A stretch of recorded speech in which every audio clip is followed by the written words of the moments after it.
이거 다 아시죠? 그 27권 가운데에 13권을 사도 바울이 기록했어요. 위대한 사도이죠. 여러분, 국가 신용도라는 지표가 있습니다. 한 나라의 경제, 그 다음에 정치, 문화, 국방, 이러한 영역에서 이제 종합적으로 판단을 해가지고 등급을 매깁니다. 이 국가 신용도는 한 국가의 대외적인 신뢰도라고 할 수 있습니다. 여러분, 이것이 중요해요. 아마 제가 잘은 모르지만 이거에 따라서 이제 인지도가 달라지는 거죠. 그래서 수출할 때, 수입할 때, 또 돈을 빌려오고 빌려주고 뭐 이렇게 하는 데에 많은 영향이 있습니다. 특별히 우리나라는 이 신용도가 결정되는 데 있어서 국가 안보가 중요합니다. 왜냐하면 우리는 지금 남하고 우리나라하고 북하고 대치 상태에 있잖아요. 그래서 남북 관계가 중요한 변수예요. 그래서 예전에 핵무기, 핵 문제로 남과 북이 좀 어수선할 때, 그때 이 신용도가 떨어지는 거예요. 그 다음에 국내 경제 상황이 또 큰 영향을 미친다고 합니다. 소득 수준, 또 소득 분포도, 또 경제 성장률, 그 나라마다 경제 성장률이 있대요.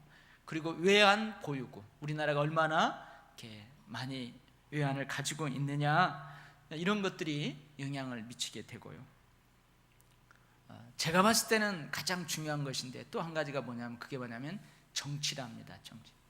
그 나라의 정치가 얼마나 안정되어 있는가, 정치적 안정성이 또 중요한 변수로 작용을 한다고 합니다. 여러분들이 잘 알고 있는 것처럼 우리나라는 천연자원이 없어요. 거의 전무하다시피 하죠.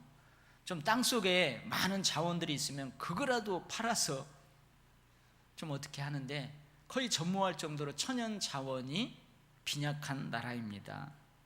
그리고 우리나라는 땅덩어리도 적어요. 인구도 그리 많지 않아요. 그래서 내수 시장이 또 작은 나라입니다.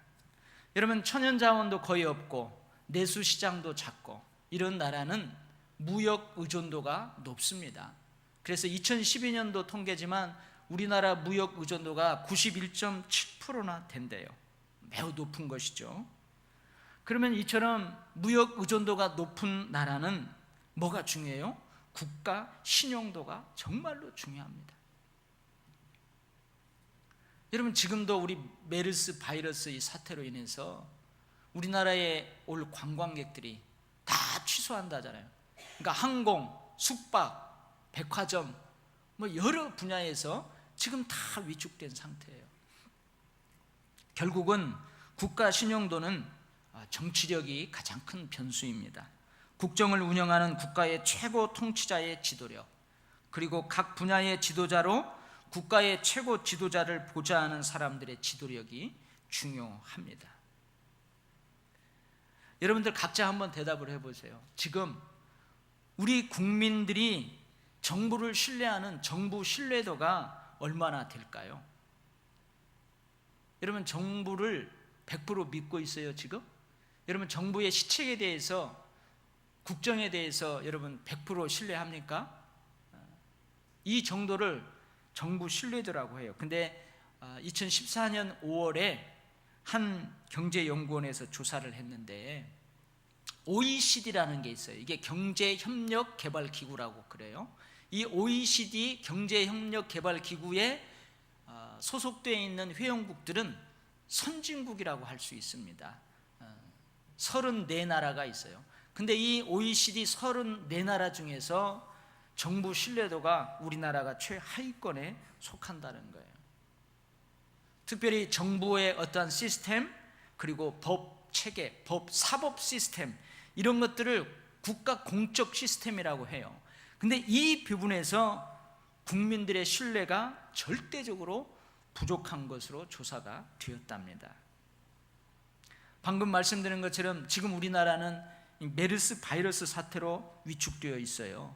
근데 한 여론조사 기관이, 물론 여론조사 이거 100% 믿을 것은 없지만 그래도 참고를 할 수 있는 거죠. 한 여론조사 기관이 4일날 6월 4일날 이런 설문조사를 했대요. 정부의 메르스 관리 대책에 대한 국민 신뢰도를 조사했답니다. 근데 19살 이상의 성인들 500명을 대상으로 설문조사를 했는데 약 70%가 정부의 관리를 신뢰하지 않는다, 이렇게 조사가 되었대요. 그리고 여러분, 보편적으로 정부에 대해서 호의적인, 좀 좋게 기사를 쓰는 보수 언론에서도 지금 정부의 무능, 무책임을 아주 질타하고 있습니다. 여러분, 참으로 안타까운 현실이죠. 그래서 오늘 성경 말씀 시편 72편 이 말씀을 통해서 우리가 함께 은혜를 나누려고 그래요. 근데 오늘 72편 제목을 보면은 뭐라고 제목이 붙어 있냐면 솔로몬의 시라고 제목이 붙어 있습니다. 그래서 솔로몬이 후대의 왕들을 위해서 직접 쓴 시다, 아니다, 다윗 왕이 자신의 왕권을 이어갈 아들 솔로몬을 위해서 다윗이 쓴 시다, 두 가지 의견이 분분합니다. 그러나 분명한 것은 뭐냐, 이 72편의 내용은 왕을 위한 내용입니다. 왕을 위해서 기록된 내용임이 분명합니다. 그래서 오늘 왕을 위한 말씀, 오늘 이 본문 말씀을 함께 은혜로 나누면서 우리나라, 내 나라 대한민국과 또 국가 지도자들을 생각하면서 함께 기도하는 시간이 되기를 바랍니다. 먼저 오늘 말씀에 보면 왕에게 예비된 축복이 있어요. 왕에게 준비된 축복이 있습니다. 그 축복이 어떤 것인지를 먼저 살펴보도록 하겠는데, 첫 번째, 왕에게 준비된 축복, 하나님이 왕에게 주려고 딱 포장을 쌓아서 준비된 축복이 있는데, 첫 번째 그 축복이 뭐냐면 존귀와 명예를 얻는 축복입니다. 오늘 15절 말씀입니다. 그들이 생존하여 스바의 금을 그에게 드리며 그를 위하여 항상 기도하고 종일 찬송하리로다. 여러분, 하나님께서 이제 사무엘 시대 때에 이스라엘 백성들이 사무엘을 통해서 왕을 요구합니다. 하나님이, 살아계신 하나님이 이스라엘의 진정한 왕인데 이스라엘 백성들이 하나님이 아닌 눈에 보이는 인간 왕을 우리에게도 주십시오, 사무엘을 통해서 하나님께 요구해요. 그러자 하나님께서 이스라엘의 왕정을 허락하시면서 하신 말씀이 있어요. 뭐라고 말씀하시냐면 너희의 밭과 포도원과 감람원에서 제일 좋은 것을 왕이 가져갈 것이다. 즉 뭐예요? 너희들이 왕에게 그걸 드려야 될 것이다. 너희의 곡식과 포도원 소산의 11조를 거두어 갈 것이다. 즉 너희들이 가장 좋은 것들로 11조로 왕에게 드려야 될 것이다. 이런 말씀을 하십니다. 여러분, 우리나라도 조선시대 때에 각 지방의 토산물을 임금께 바쳤어요. 왕에게 드리는 이 토산물을 뭐라고 그래요? 진상품이라고 합니다. 근데 여러분, 이 진상품은요 그냥 보통의 토산물을 드리는 게 아니에요. 그 지방에서 가장 좋은 최상급을 임금님에게 올려드립니다.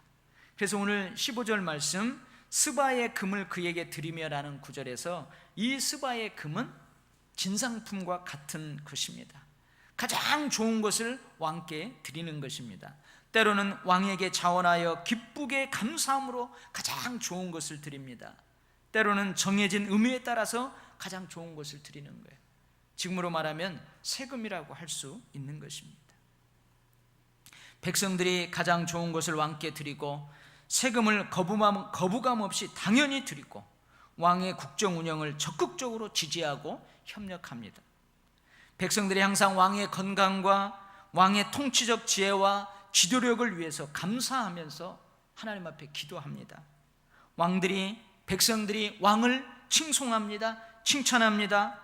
그 왕의 얼굴을 한 번만이라도 보고 죽는다면 여한이 없다 할 정도로 왕의 얼굴을 사모합니다. 여러분, 이러한 모든 것들은 왕이 백성들로부터 존귀 여김을 받는다는 거예요. 여러분, 이것이 왕이 누릴 수 있는 준비된 축복입니다. 할렐루야. 그 다음에 여러분 17절 상반절 말씀이요. 17절, 그의 이름이 영구하며 그의 이름이 해와 같이 장구하리로다. 여러분, 백성들이 왕의 이름을 영원토록 기억할 것이라는 거예요. 악한 왕으로 아니고 선한 왕으로 그의 명예를 영원토록 기릴 것입니다. 왕이 죽은 후에도 백성들이 그 왕에게 최상의 대우를 하는 것입니다. 왕은 백성들로부터 길이길이 아로새겨지는 영광스러운 명예를 얻을 수 있습니다. 이것이 또한 왕에게 예비된 축복이에요. 존귀의 여김과 명예를 얻는 축복, 이것이 왕에게 예비된 축복입니다. 그리고 두 번째 준비된 축복이에요. 왕이 누릴 수 있는 축복이에요. 16절 말씀에서 언급하고 있습니다. 바로 풍요와 번영의 축복입니다. 왕이 다스리는 국가가 아주 든든하게 튼튼하게 세워지는 축복입니다. 여러분, 16절 말씀 가운데에 산 꼭대기에 땅에도 곡식이 풍성하고, 이런 기록이 있죠. 여러분, 산 꼭대기에 여러분 논밭을 일구어서 거의 농사진다고 생각해 보세요. 농사짓기 힘든 땅입니다. 접근하기 어렵습니다. 물 대기 어려운 땅이에요. 그런 천수답에서도 풍성한 소출을 거둔다는 말입니다. 그리고 또 이런 구절이 나오죠. 열매가 레바논같이 흔들리며, 이런 구절이 나와요. 여러분, 레바논은 뭘로 유명하냐면은 백향목 숲으로 유명합니다. 이 백향목은요 아주 아름다운 향기가 나요. 그래서 성전을 지을 때, 왕궁을 지을 때 좋은 건축 재료로 사용되어집니다. 여러분도 편백나무 숲 그런 데 가가지고 힐링하고 온다고 그러잖아요. 그 밑에 10분, 30분만 앉아 있어도 아주 상쾌해진다고 하잖아요. 그래서 레바논은 이 백향목의 웅장한 숲으로 유명해요. 근데 생각을 해보세요. 그 나무들이 바람에 흐늘흐늘 하는 거예요. 물결 치는 거죠. 여러분, 찬송가 589장에 있는 것처럼 넓은 들의 익은 곡식 황금 물결 뒤치며 어디든지 태양빛의 향기 진동하도다. 여러분, 가을역 차를 타고 지나가면 양쪽에 있는 그 논밭에서 익어가는 벼들이 그 바람에 춤을 추는 거예요. 물결 치는 거예요. 무엇을 얘기해요? 풍요로움을 이야기하는 것입니다. 여러분, 땅에 풀같이 왕성하리라, 그런 문구가 있죠. 여러분, 농사 지어봐서 알죠. 풀이 어찌 그리 빨리빨리 자라는지요. 뽑아내면은 어느 순간 뒤돌아서면 또 풀이 나 있어요. 이건 뭐냐? 급속한 번영을 상징하는 것입니다. 안정적인 국내 경제를 통해서 모든 국민이 번영과 풍요를 누리는 것입니다. 이것이 왕이 누릴 수 있는 준비된 축복입니다. 그리고 10절 말씀에, 오늘 본문 말씀 아니면 10절 말씀입니다. 다시스와 섬의 왕들이 조공을 바치며 스바와 시바 왕들이 예물을 드리로다. 여러분, 조공이 뭐예요? 종속국이 종주국에게 때를 따라서 예물을 바치는 것을 말합니다. 여러분, 다시스라는 나라를 비롯하여 여러 섬나라들이 왕의 은혜를 입었어요. 그래서 호의로 드리는 예물일 수 있습니다. 왕이 다스리는 나라가 그만큼 힘이 있다는 말입니다. 부강한 나라라는 말입니다. 외교적인 면에서도 번영과 풍요를 누리는 것입니다. 이것이 왕이 누릴 수 있는 예비된 축복입니다. 그리고 세 번째 축복은요, 아브라함처럼 축복의 통로가 되는 것입니다. 17절 하반절 말씀입니다. 사람들이 그로 말미암아 복을 받으리니 모든 민족이 다 그를 복되다 하리로다. 한번 생각을 해보세요. 내 행동으로 주변의 모든 사람들이 피해를 본다, 화를 당한다. 여러분, 이것은 결코 축복이 아닙니다. 그런데 내 행동으로 주변의 모든 사람들이 덕을 봅니다. 이익을 봅니다. 여러분, 이것은 축복입니다. 나의 잘됨이 타인에게 피해가 되고 나의 형통이 타인에게 저주를 가져다 준다면 나의 잘됨, 나의 형통은 결코 여러분 축복이 될 수 없습니다. 내가 잘됨으로 다른 사람도 잘되고, 내가 형통함으로 주변의 사람들도 형통하고, 나 때문에 주변의 모든 사람들이 복을 받고, 할렐루야. 여러분, 이것이 진정한 축복 아니겠습니까? 그 사람이 왕이 됨으로 국민이 복을 받고, 국가가 복을 받고, 주변 국가와 민족들까지도 복을 받는다. 여러분, 이것이 왕이 누리도록 준비된 큰 축복입니다. 그런데요, 모든 왕이 이런 예비된 축복을 자신의 것으로 누리는 것은 아닙니다. 누릴 수 있도록 준비는 되어 있지만 그 준비된 축복을 모든 왕이, 어떤 왕이든지 다 누릴 수 있는 것은 아닙니다. 어떤 왕은 오히려 이런 축복을 다 놓쳐버립니다. 존귀와 명예를 얻기보다는 욕을 먹고 불명예를 온몸으로 안고 마감합니다. 백성들이 말합니다.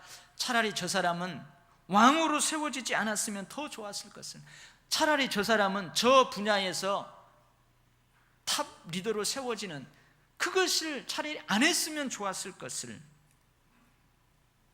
이것은 결코 축복이 아닙니다. 이전 왕이 이루어 놓은 풍요와 번영을 오히려 다 까먹어 버립니다. 뒤로 후퇴합니다. 성장과 발전보다는 오히려 빈곤과 퇴보를 가져옵니다. 여러분, 이것은 결코 축복이 아닙니다. 왕만 재물을 축적하고 왕의 가족들만 잘 먹고 잘 살고, 왕의 측근들만, 친인척들만 잘 먹고 잘 살고, 국민과 국가는 오히려 핍절한 삶을 살게 된다면 여러분, 이것은 결코 축복이 아니에요. 그래서 여러분, 우리는 기도해야 됩니다. 하나님, 내 나라 이 민족 최고의 통치자를 비롯한 그를 보좌 하는 모든 지도자들이 이런 복을 받게 해주십시오. 우리는 축복하며 기도해야 될 줄 믿습니다. 그러나 그것으로 끝나면 안 돼요. 과연 어떤 왕이 예비된 축복을 자신의 것으로 받아 누릴 수 있을까요?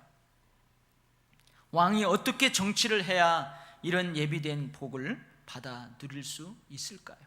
첫 번째는요, 공의와 정의를 최고의 핵심 가치로 삼고 정치하는 왕입니다. 여러분, 12절 14절 말씀입니다. 궁핍한 자가 부르짖을 때에 건지며 도움이 없는 가난한 자도 건지며, 그는 가난한 자와 궁핍한 자를 불쌍히 여기며 궁핍한 자의 생명을 구원하며 그들의 생명을 압박과 강포에서 구원하리니. 여러분, 요약하면 공의와 정의를 실현하는 정치입니다. 공의롭게 정치한다는 말이 무슨 말이에요? 공의롭게 정치한다는 말이 무슨 말입니까? 선과 악을 공평하게 의롭게 다룬다는 말입니다. 선을 높이고 선행을 칭찬하고 상을 주고, 악을 제재하고 악인을 벌준다는 말입니다. 그래서 모든 국민들이 사람으로서 지키고 행해야 할 바른 도리를 가지고 살아가게 만드는 것, 이것이 공의롭게 정치한다는 말이에요. 정의롭게 무슨 말이에요? 법과 원칙에 맞게 올바른 정치를 한다는 말입니다. 개인과 개인, 단체와 단체 등 올바른 사회를 구성하고 유지할 수 있도록 법과 원칙에 따라서 공정하게 정치를 한다는 말이에요. 부자입니다. 부자예요. 힘이 있어요. 그래서 부자라고 힘이 있다고 불법과 편법과 반칙, 불의가 통용되고, 가난해요. 힘이 없어요.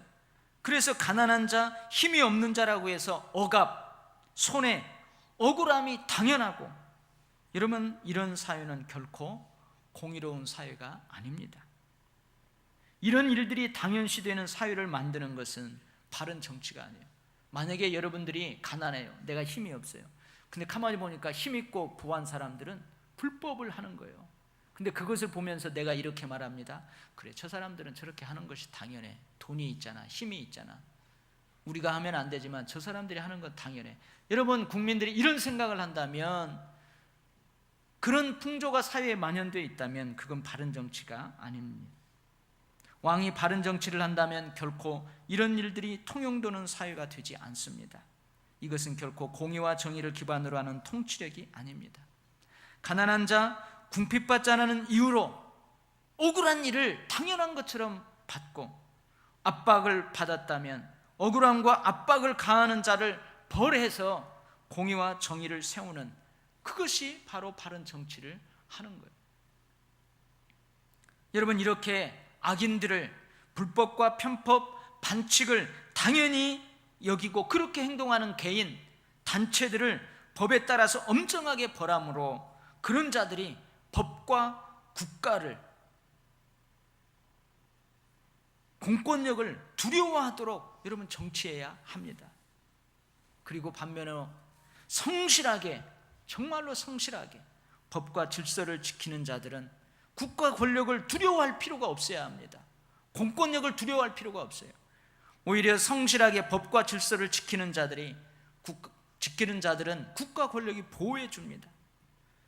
그래서 이런 사람들이 국가 권력에 대한 두려움이 없이 자유와 평안을 누리도록 그렇게 해야 합니다. 부유한 자, 힘 있는 자뿐만이 아니고 가난한 자, 힘없는 자도 성실하게 땀 흘리면 그 열매를 거두고 그 열매로 살아가는 국가를 만들어야 합니다. 국민이라면, 그 나라의 국민이라면 모든 사람, 어떤 사람에게든 국가 권력과 정치력을 통해서 안정과 평화를 누리도록 그렇게 해야 합니다. 여러분, 오늘 본문 3절 말씀인데요, 의로 말미암아 산들이 백성에게 평강을 주며 작은 산들도 그리하리로다. 여러분, 산이 뭘 상징할까요? 작은 산들이 뭘 상징할까요? 최고의 통치자인 왕뿐만 아니라 국가의 크고 작은 모든 지도자들을 상징합니다. 그게 작은 산들이에요. 최고의 통치자인 왕뿐만이 아니고 국가의 크고 작은 모든 지도자들도 공의와 정의를 최고의 핵심 가치로 삼고 왕을 보좌하고 국정을 운영해야 합니다. 여러분, 최고의 통치자는 그것을 핵심 가치로 국정을 운영하고 정치력을 행사하는데 그 밑에 있는 사람들이 따르지 아니하면 안 되는 것이죠. 국가의 물질적 번영뿐만이 아니라 국민들의 안녕까지도 이루어내는 정치를 해야 합니다. 여러분, 물질적으로는 풍요로워요. 경제적으로는 어려움이 없어요. 하지만 그 물질적인 풍요로움이 국민들의 올바른 정서를 좀먹어버리고 사회의 통합과 사회의 안녕을 좀먹는다면 여러분, 국민들은 그 물질적인 풍요 속에서도 결코 진정한 평안과 휴식을 누릴 수가 없는 거예요. 무서워서 밖에 못 나가요. 정부가 국민의 생명과 재산을 소중히 여길 때 여러분, 국민들끼리도 서로 존중하는 그런 사회가 되는 거예요. 여러분, 국민들을 존중하는 지도자, 그 지도자들은요, 크리스찬이든 크리스찬이 아니든 하나님을 두려워하는 사람만이 사람을 존중할 수 있습니다. 여러분, 하나님을 두려워하지 않는데 어찌 사람을 존중할 수 있겠어요? 여러분, 우리나라는 내수 시장이 작은 나라라고 했어요. 천연다원도 거의 없는 나라입니다. 그래서 무역 의존도가 높다고 그랬습니다. 이런 우리나라는 국가 신용도가 정말로 중요합니다. 정말로 중요해요. 이것이 바닥을 치면요, 정치가 불안정하면요, 국방이 불안정하면요, 국내의 경제 상황이 불안정하면 누가 와요? 수출 안 돼요. 수입도 안 돼요. 관광 오지도 않아요. 우리나라가 다른 나라에 가면요, 입국을 못하게 할 수도 있어요.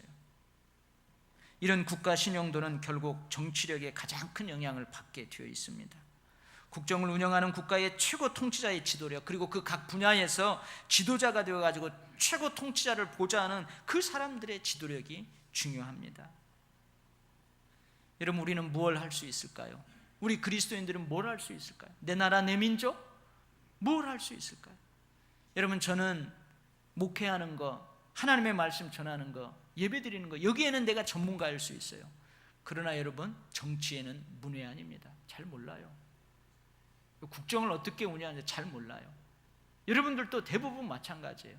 그러면 우리 그리스도인들은 뭘 할 수 있어요? 여러분, 우리 그리스도인들은 국가와 국가 지도자들을 위해서 기도함으로써 애국할 수 있는 줄 믿습니다. 우리는 국가의 지도자들, 정치인들이 오늘 말씀 가운데에 누릴 수 있도록 준비된 그 복을 누릴 수 있도록 우리가 축복하며 기도해야 합니다. 바른 국정 운영, 바른 정치를 통해서 누릴 수 있는, 이미 누릴 수 있는 준비된 복을 다 받아 누리도록 우리가 박근혜 대통령과 그를 보좌하는 많은 보좌진들, 각 분야에서 지도력을 가지고 있는 고위공직자들, 여야 정치인들을 위해서 우리가 기도할 수 있습니다. 그것이 애국이에요. 그들이 예비된 복을 받아 누릴 수 있다는 것은 여러분, 우리 모든 국민과 국가가 그 복을 누릴 수 있다는 말과 같아요.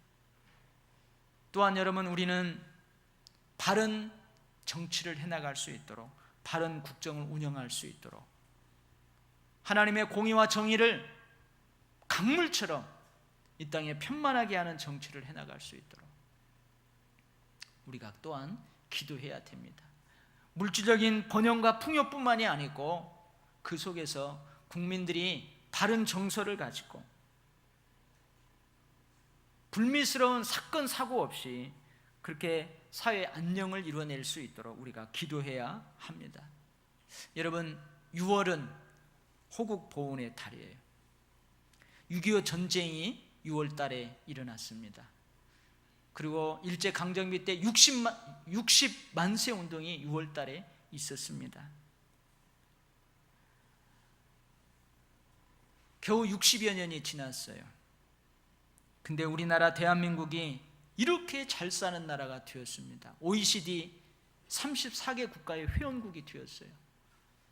세계 경제 10대 강국 안에 우리나라가 들 수 있을 정도로 여러분, 부유한 나라가 되었습니다.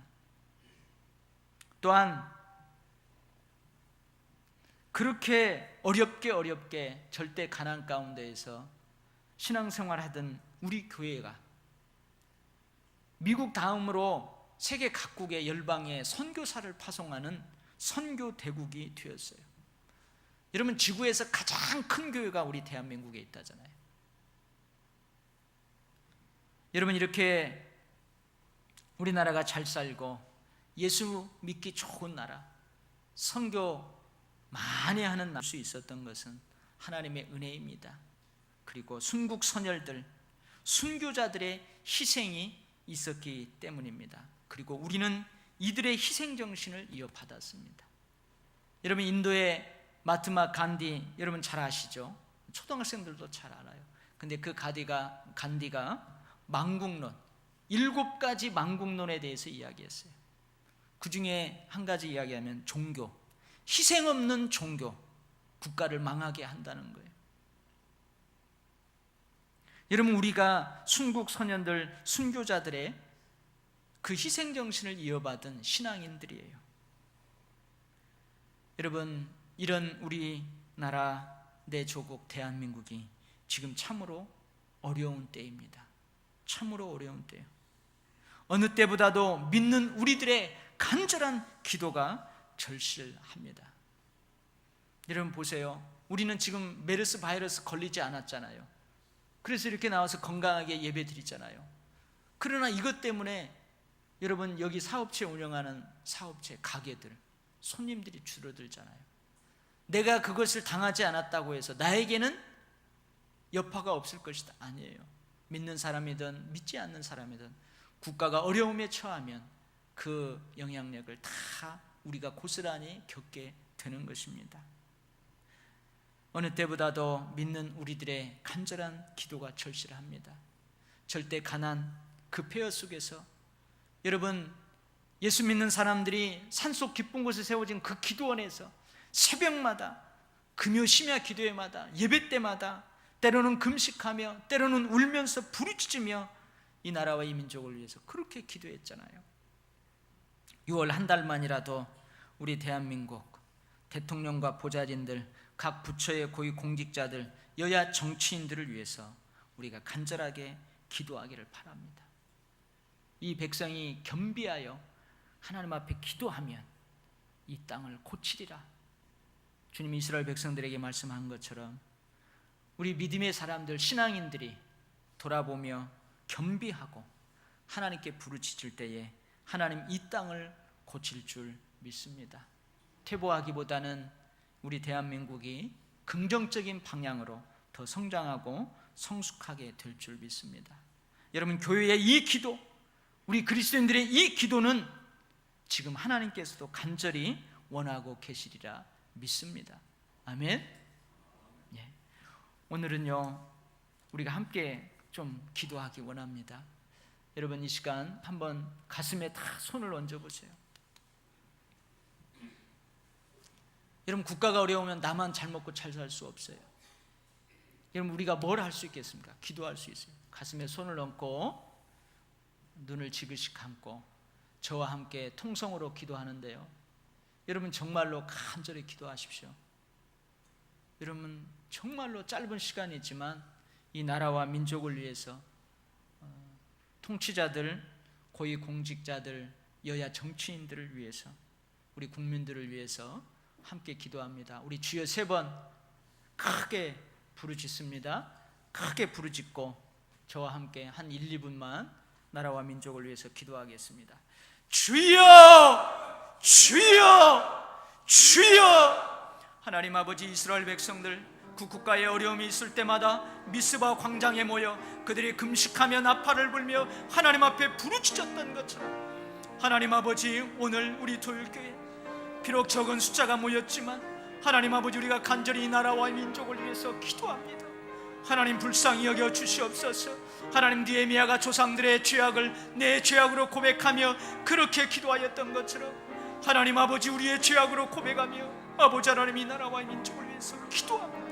주여 불쌍히 여겨 주시옵소서. 우리의 부르짖음에 기도 응답하여 주시옵소서. 하나님, 우리가 무엇 할 수 있겠습니까? 하나님 아버지, 우리를 불쌍히 여겨 주시기만을 위하여서 기도합니다.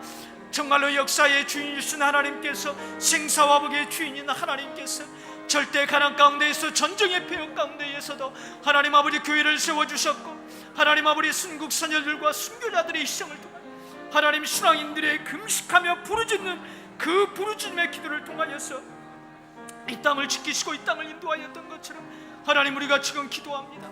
하나님, 교회가 사회의 지탄을 받고 있습니다. 하나님, 교회가 교회답지 못한 모습들로 인하여서 아버지 하나님 썩어졌다고, 부패했다고 손가락질을 받고 있습니다. 하나님, 우리 교회가 살아나야 되겠습니까? 다시 희생할 줄 알고 희생정신을 가지고 교회가 교회되고 예배가 예배되며 성도가 성도되어야 되겠습니다.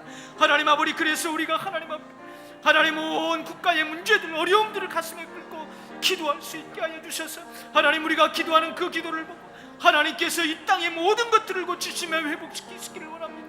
하나님, 메르스 바이러스가 진멸되게 하여 주시고 더 확산되지 않게 하여 주시며 하나님, 국정을 운영하는 정치인 모두가 다 힘을 합하여 하나님 아버지 국가를 생각할 수 있게 하여 주시기를 원합니다. 오늘 주신 말씀처럼 그들이 하나님의 공의와 정의를 물처럼 강물처럼 가득하게 하여 주시고 하나님, 경제적인 풍요뿐만이 아니고 국민들의 안정을 생각할 수 있게 하여 주시옵소서. 하나님, 우리나라는 내수시장도 적습니다. 천연명물도 적습니다. 그래서 하나님, 무역의존도가 높습니다. 수출을 잘해야 됩니다. 하나님 아버지, 우리 젊은이들 나아가서 하나님 아버지 와야 됩니다. 주님, 이런 나라에 주님 수출길을 막혀버리고 하나님 관광객들이 끊겨버리고 하나님, 우리가 타는 나라의 세계를 열방하면서 뻗어가지 못하면 우리가 어떻게 살 수 있겠습니까? 주님, 이 땅을 불쌍히 여겨주시고 회복시켜 주시며 바른 정치를 해나갈 수 있도록 인도하여 주시옵소서. 하나님 아버지, 우리는 국정 운영을 잘 모릅니다. 정치를 잘 모릅니다. 그래서 하나님 앞에 무엇을 구체적으로 강구해야 될지도 잘 모릅니다. 그저 하나님, 이 땅을 고쳐주십시오. 그들을 축복해 주십시오. 이 나라를 불쌍히 여기시고 이 나라를 회복시키시며 청년들이 소망을 가지고 살아가게 하시며 모든 국민들이 평안과 안정 가운데 살아가기를 위해서만 기도합니다. 주님, 이 국가를 이렇게 이끌어가는데 전문가들이 있습니다. 주님, 그들이 하나님이 주시는 분별력과 통찰력, 통치적 지혜를 가지고 하나님을 경외하며 백성들을 존중히 여기며 소중히 여기며 바른 정치를 해나가게 하여 주시옵소서. 하나님이 메르스 바이러스를 진멸시키시길, 이 기회를 통하여서 우리가 바른 치료법, 올바른 치료법을 개발할 수 있도록 도와주시고, 그래서 오히려 이러한 고통을 당하고 있는 국가를 섬길 수 있는 기회로 삼아 주시옵소서. 더 이상 확산되지 않도록 주님 울타리를 쳐서 막아 주시옵소서. 그래서 모든 것들이 다 회복되는 역사 일으켜 주시옵소서. 작년에는 세월호로 국가가 어려움에 처하더니 올해는 별것도 아닌 이 메르스 사태로 인하여서 우리 국가, 우리 조국이 어려움 가운데 있습니다. 주여 불쌍히 여겨주시고 속히 회복시켜 주시옵소서. 예수님 이름으로 기도하옵나이다. 아멘.